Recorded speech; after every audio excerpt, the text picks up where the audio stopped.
Siva 77 media நேயர்கள் உங்கள் அனைவருக்கும் எனது நெஞ்சம் நிறைந்த வணக்கம். தமிழகம் மிக பரபரப்பாய் எதிர்பார்ப்போடு இருக்கிற நிலை. தேர்தல் முடிவு வெளியான அந்த 4ஆம் தேதி நம்ம ஒரு வீடியோ வெளியிட்டிருந்தோம். அதற்கு நீங்கள் கொடுத்த ஆதரவுக்கு நன்றி. இன்னும் தொடர்ந்து வீடியோ வெளியிட போகிறோம். அதுக்கு உங்களுடைய பொன்னான ஆதரவு வேணும். சிவா 77 மீடியா சேனலை சப்ஸ்கிரைப் பண்ணுங்கள், லைக் பண்ணுங்கள், ஷேர் பண்ணுங்கள்.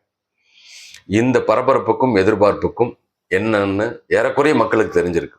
ஏன்னா நிறைய செய்தி சேனல்கள் பகல்ல ஒரு மாதிரி இருக்கு, மதியம் ஒரு மாதிரி இருக்கு, இரவுல ஒரு மாதிரி இருக்கு. தொடர்ந்து 1 மணி நேரத்துக்கு ஒரு முறை ஒரு பரபரப்பு. நம்மளும் அதை பார்த்துட்டு இருந்தோம். என்ன இந்த பரபரப்பு எல்லாமே உங்களுக்கு தெரியும். நான் 4ஆம் தேதி வெளியிட்ட ஒரு வீடியோவில் என்னுடைய பார்வைன்னு ஒன்று சொன்னேன். மதசார்பற்ற முற்போக்கு கூட்டணி திராவிட முன்னேற்ற கழகம் ஆட்சி அமைக்கும், அதிமுக எதிர்கட்சியா இருக்கும், தாவேகா ஒரு மிக முக்கிய பங்கு கிடைக்கும், ஒரு ஆதரவு கிடைக்கும், பங்கும் கிடைக்கும். ஏன்னா 3வது அணி தேவை அப்படின்னு மக்கள் விரும்புவாங்க. அவங்களுக்கு முழுமையா கூட ஆதரவு கொடுத்துருவாங்க.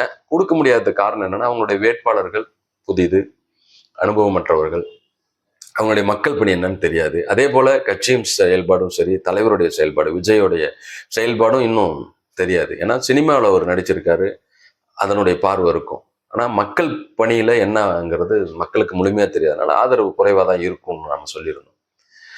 வெளியான உடனே தேர்தல் முடிவுகள் வெளியானோன்னா எனக்கு ஒரு எண்ணம் இருந்தது, நம்ம நினைச்சதுக்கு மாறா இருக்குன்னு. ஆனால் அதுலேயும் நம்ம நினைச்சோடைய எண்ணமும் இருக்குங்கிறத நான் புரிஞ்சுக்கிட்டேன். எப்படின்னா, முழுமையாக தமிழக வெற்றி கழகத்துக்கு ஆதரவு கொடுக்கல. 108 இடங்கள் தான். ஆட்சி அமைக்கிறதுக்கு 118 வேணும். அதே போல் அவங்கள புறக்கணிச்சிருக்கிறாங்க அப்படின்னு சொல்ல முடியாது. திமுகவையும் அதிமுகவையும் மாற்றம் வேணும்னு நினைச்சிருக்காங்க, ஆனா புறக்கணிக்கல. காரணம், அவங்களுக்கு ஒரு பெரும்பான்மையான கொடுத்துருக்குறாங்க. திமுகவுக்கும் சரி, அதிமுகவும் சரி. அவங்க இல்லாத தமிழ்நாட்டில் இன்னைக்கு இருக்கிற வளர்ச்சி இல்லைங்கிறது மக்கள் புரிஞ்சிருக்கிறாங்க. இனியும் அவங்க இல்லாத தமிழ்நாடு இருக்க கூடாதுங்கிறதும் முடிவு பண்ணியிருக்காங்க. அதனாலதான் இவ்வளவு பெரிய ஆதரவு அவங்களுக்கு கொடுத்துருக்காங்க. சரி, அப்படி இருந்தும் ஆட்சி அமைக்க முடியல. ஒரு அரசியலமைப்பு சட்டத்தின்படி போட்டியிட்ட கட்சிகள்ல எந்த கட்சி அதிகப்படியான இடங்கள் பெற்றிருக்கோ அவங்களை கூப்பிட்டு ஆட்சி அமைக்க சொல்லணும். இது அரசியலமைப்பு சட்டம் சொல்லுது. தமிழக வெற்றி கழகம் 108 இடங்கள், காங்கிரஸ் ஒரு 5 இடங்கள் கொடுத்ததுனால 113. இதோட அவங்க கிட்ட போய் கவர்னர்கிட்ட அணுகியிருக்காங்க, கடிதம் கொடுத்துருக்காங்க. அது கடிதத்துல ஒரு சில வார்த்தைகள் இப்படி இருந்திருக்கலாம் அப்படிங்கிற மாதிரியான எண்ணங்கள்லாம் இருக்கு.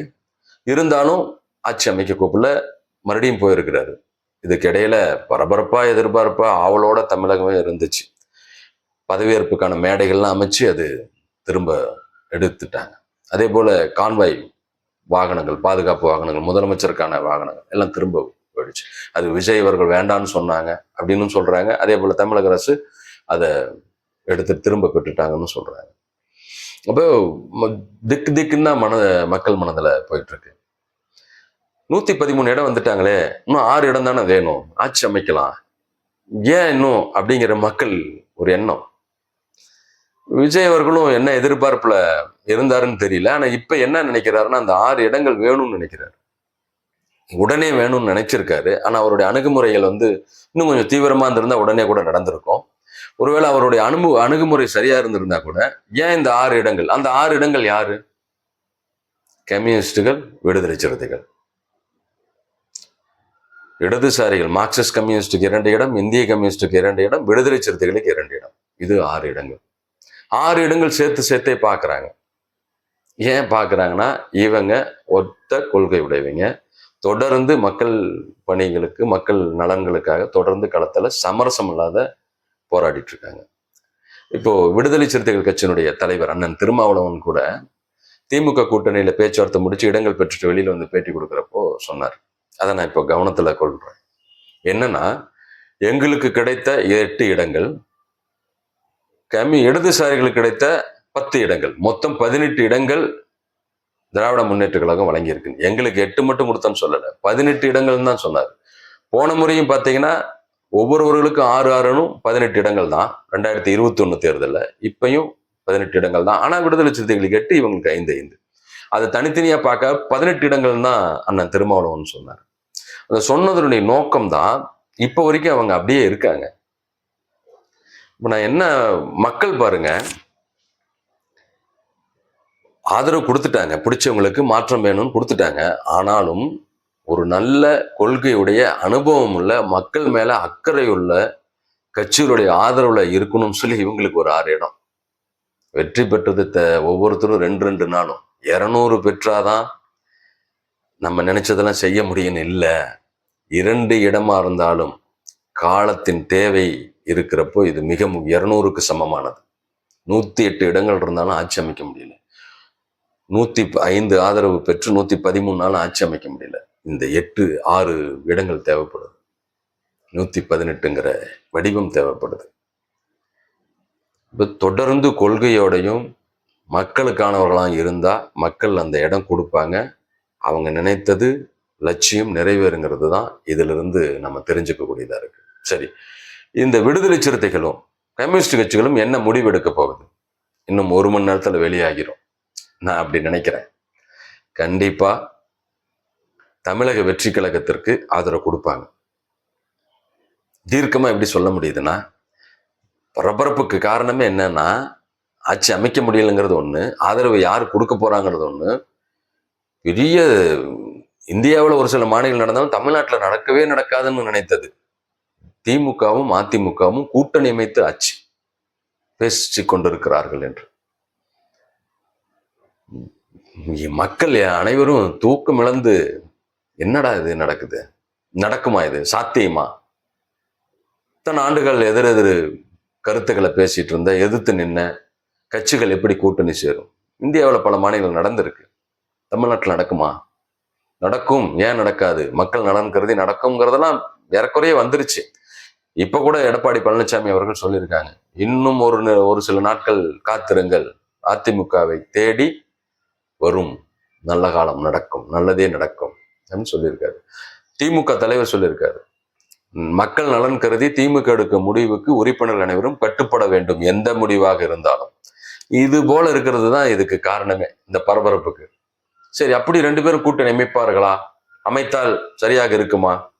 2 பேரும் கூட்டணி அமைத்து உதயநிதி ஸ்டாலின் அவர்களையோ அல்லது எடப்பாடி பழனிசாமி முதலமைச்சராக நிறுத்தி ஆதரவு கொடுத்து ஆட்சி புரிந்தால் கண்டிப்பாக மக்கள் மத்தியில் அது எந்த அளவுக்கு இருக்குங்கிறது புரிஞ்சுக்க முடியல. என்னால இன்னொன்னு புரிஞ்சுக்க முடியுது. இவங்க 2 பேரும் ஒரு நிலையற்ற தன்மை இருக்கிறப்போ வேறு நபர்களுக்கு, அதாவது கம்யூனிஸ்ட் கட்சியில் இருக்கிற தலைவர்களுக்கோ அல்லது விடுதலை சிறுத்தைகள் கட்சியினுடைய தலைவர் அண்ணன் திருமாவளவன் அவர்களோ முதல்வர் வேட்பாளரா முன்னிறுத்தி இவர்கள் ஆதரவு கொடுக்கிறோம் அப்படின்னா கூட்டணி அமைத்த விட இது பரபரப்பாயிடும். இதுக்கு ஒரு ஏகோபித்த ஆதரவும் மக்கள் மத்தியில் வரும். ஏன்னா தொடர்ந்து மக்களுக்கான போராட்டங்கள்ல களத்துல இருக்கிறாங்க, சமரசம் இல்லாத இருக்காங்க, நேர்மையா இருக்காங்க, எந்த ஒரு குற்றச்சாட்டுகளும் கிடையாது. இப்ப இதுக்காக இவங்க இந்த முடிவு எடுத்திருக்காங்கன்னா கூட ஏறக்குறைய ஏத்துக்கிறதுக்கு வாய்ப்பு இருக்கு. ஆனால் கம்யூனிஸ்டுகளையோ அண்ணன் திருமாவளவனையோ முதல்வராக அமர வைப்பதற்கு இவர்கள் ஏற்பார்களா? ஒரு பெரிய கேள்வி. ஏற்க மாட்டார்கள்ங்கிறது என்னுடைய பார்வை. ஏற்றால் சிறப்பாக இருக்கும். இப்படி இருக்காதுங்கிற ஒரு நிலையிலிருந்து தான் நான் தமிழக வெற்றி கழகத்துக்கு மாறும் அப்படின்னு நான் சொல்றேன். ஏன்னா இந்த 6 பேர் அவங்க கிட்ட இருந்தாலும் இவங்க 6 பேர் வேணும். இவங்க ஆட்சி அமைக்கனாலும், விஜய் அவர்கள் ஆட்சி அமைக்கனாலும் 6 பேர் வேணும். எவ்வளவு முக்கியமான இடத்துல இருக்காங்க பாருங்க. நேற்று நடந்த ஆர்ப்பாட்டத்தில் கூட அண்ணன் திருமாவளவன் சொல்றாரு, மக்கள் மிக முக்கியமான முடிவை நம்மிடம் கொடுத்திருக்கிறார்கள். ஒரு நல்லாட்சியை நடத்துவதற்கு யார் சரியாக இருப்பார்கள் என்பதை தீர்மானிக்கிற சக்தியாக மக்கள் அந்த வாய்ப்பை வழங்கியிருக்கால் 30 வருட கடின உழைப்புக்கும் நேர்மையாக சமரசமற்ற கொள்கையா இருக்கிறதுக்கான வாய்ப்புன்னு சொல்லியிருக்காரு. அதனால நல்ல முடிவு எடுப்பாங்க.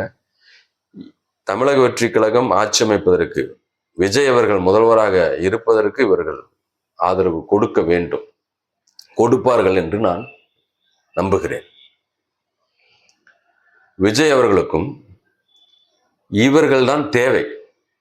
உங்களுடைய வேட்பாளர்கள் புதிது, உங்களுடைய அரசியல் அனுபவம் குறைவு, தொடர்ந்து மக்களுக்காக இருக்கிறவர்கள் கம்யூனிஸ்டுகளும் விடுதலை சிறுத்தைகளுடைய ஆதரவும் அறிவும் வழிநடத்தலும் இருந்தால் தொடர்ந்து ஒரு நல்ல ஆட்சியை மக்களுக்கு கொடுக்க முடியும். திருமாவளவன் அவர்களுக்கும் மக்கள் மீது அக்கறையா மிகப்பெரிய ஒரு போராட்ட களத்தை சந்திச்சு தொடர்ந்து இருக்கிறவங்க. கம்யூனிஸ்டுக்கும் அதே போல மக்கள் அந்த அடிப்படையில தான் உங்களுக்கு 108 இடமும் இவங்களுக்கு 6 இடமும் கொடுத்துருக்குறாங்க. அதனால இன்னும் ஒரு சில நேரங்களில், மணி நேரங்களில் இந்த அறிவிப்பு வரும். தாவேகா ஆட்சி அமைக்கும்.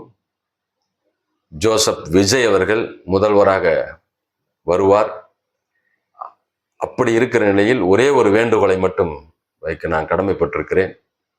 கம்யூனிஸ்டுகளுக்கு அமைச்சரவையில் இடம் தர வேண்டும். காங்கிரசிற்கு தருவதாக முடிவு செய்து விட்டார்கள். விடுதலை சிறுத்தைகள் கட்சியினுடைய தலைவர் அண்ணன் திருமாவளவன் அவர்களை துணை முதல்வராக கண்டிப்பாக இந்த ஆட்சியில் அவர் இருக்க வேண்டும். ஒரு சில முக்கிய துறைகளுடைய அமைச்சர் பொறுப்பும் துணை முதல்வர் பொறுப்பும் தமிழகத்தில் அவர்கள் ஏற்றால் தமிழ்நாட்டுக்கும் பெருமை, உங்களுக்கும் பெருமை. கண்டிப்பாக ஒரு சிறந்த ஆட்சியாக, நல்லாட்சியாக, மக்களுக்கான ஆட்சியாக இருக்கும். ஏன்னா நிறைய திட்டங்கள் அறிவிச்சிருக்கீங்க. எந்த திட்டங்கள்ல முதல் முக்கியமா செய்ய வேண்டியது இருக்கு, எதை செய்ய முடியும், எதை செய்ய முடியாத ஒரு நிலை இருக்கு, அதை எப்படி செஞ்சா சரியான செயல் திட்டமா இருக்கும் அப்படிங்கிறதுக்கான அனைத்து அறிவும் ஆலோசனையும் அவங்க கிட்ட இருக்கு. அவங்களுடைய ஆதரவோட நான் சொன்ன இந்த கோரிக்கையோட நீங்க ஆட்சி அமைக்கணும்னு சொல்லி சிவா 77 மீடியா உங்களை வாழ்த்துகிறது. மக்கள் எதிர்பார்ப்போடு இருக்கிறாங்க. அந்த எதிர்பார்ப்பு இன்னும் ஒரு சில மணி நேரங்களில் நிறைவேறும் என்பதை தெரிவித்து வாய்ப்புக்கு நன்றி, மகிழ்ச்சி.